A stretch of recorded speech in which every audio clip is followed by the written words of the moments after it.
Join us on the show right now, Mr. Howard Nemiroff, writer for Pajamas Media. Howard, good evening, sir. Hey, good evening, Cam. Thanks for coming on the program tonight. Well, I always appreciate the invite. That's my pleasure. You got a great piece out. How did the election impact the Second Amendment? It's interesting because last week, Howard, we saw Mayor Bloomberg come out and say, I had a great night. My 4 out of 5 of my endorsed candidates won their election. And we kind of went through these races and showed that, one of the guys that Bloomberg endorsed was in a district that is not represented. He was the Democrat, and it was in a district that has not elected a Republican since 1977. There were a number of 2 races, I think, in which less than 10,000 votes separated the 2 candidates. In other words, Mayor Bloomberg, I don't think, had an impact in terms of electing anybody to Congress last week. Brady campaign's out there proclaiming the same thing. Oh, we reelected Carolyn McCarthy. See, aren't we a bunch of very astute politicos? So you actually looked at how gun owners did, how the NRA did, how Brady campaign did, and let's start with the Brady campaign, Howard, because we've talked a little bit about the great night that gun owners had. Yeah. What actually happened with the Brady campaign on election night? Well, of course, the Brady campaign did the same thing. They very carefully selected their endorsements. One thing they did was about 60% of their endorsements came from their top 6 states in their scorecards. So these are all states scoring 50 above on the Brady scorecard. So there are already states that the Brady knows are favorable to Brady policies. And that's a huge percentage from just 6 states. Compare that to the National Rifle Association, which endorsed people in every state, compared to Brady only selecting 20 people from 29 states.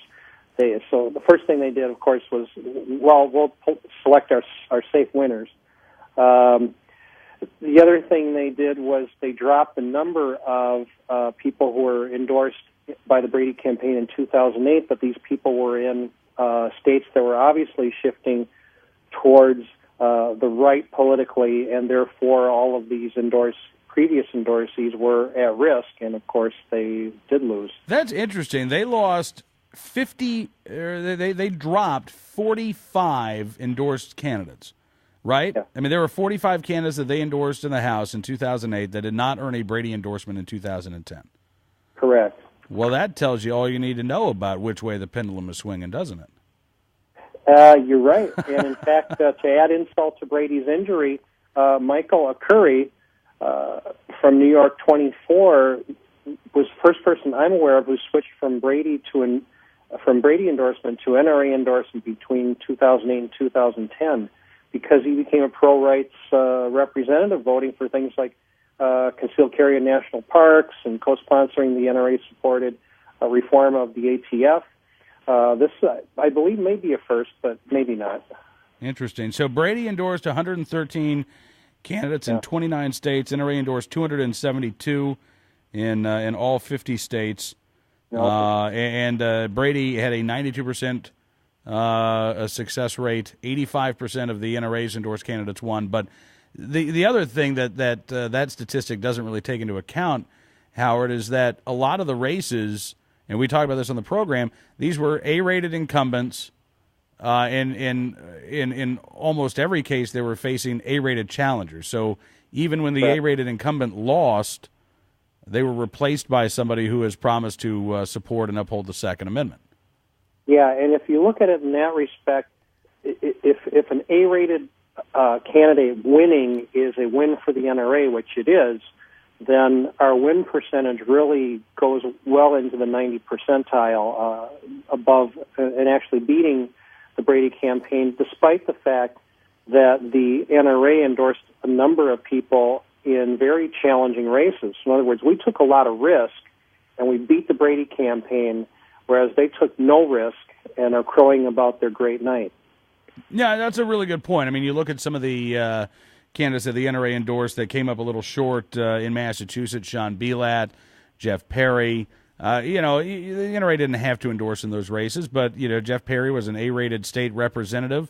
I think he earned the NRA's endorsement. Sean Belat, again, a very qualified guy, former Marine. I'm sorry, not former, retired Marine. Once you're a Marine, you're always a Marine. There were a lot of candidates out there. Anna Little in New Jersey taking on Frank Pallone. You're right. There were a lot of races that the NRA endorsed that weren't gimmies. They weren't gimme pickups. And did you find any for the Brady campaign that weren't a reliably safe seat? No, I didn't.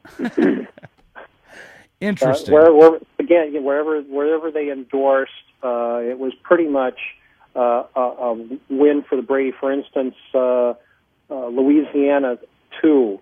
Joseph Cow won earlier 2 years ago because William Jefferson was about to be convicted for bribery.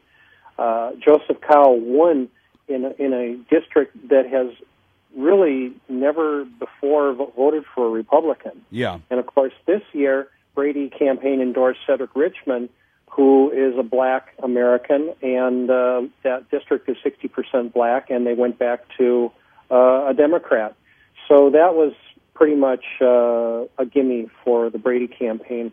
Their attitude is if we endorse Charles Schumer, and that's the only person we endorse, then we score 100% and we won. All right. I guess they can have that attitude. It might explain their stunning lack of political success. You point out that there are 31, this is just in the U.S. House, 31 A-rated Democrats, 188 A-rated Republicans in the U.S. House, including 39 Republican and 1 Democrat AQ. Gun owners, you say, have 259 solid votes in the House. That's correct. Well, that's a good night for gun owners. Howard, I really appreciate you coming on the program, sir. It's always good getting a chance to talk with you.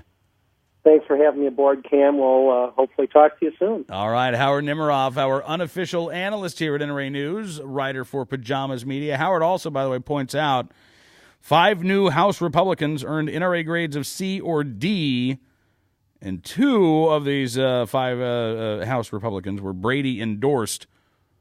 Howard says it is curious that quote-unquote GOP operatives complain about the NRA's lack of loyalty to them while ignoring their own betrayal of the Second Amendment by supporting anti-rights politicians within the party. Well, here's hoping that those 5 new House Republicans take the next 2 years and use it as an opportunity to raise their grade from a C or a D all the way up to an A.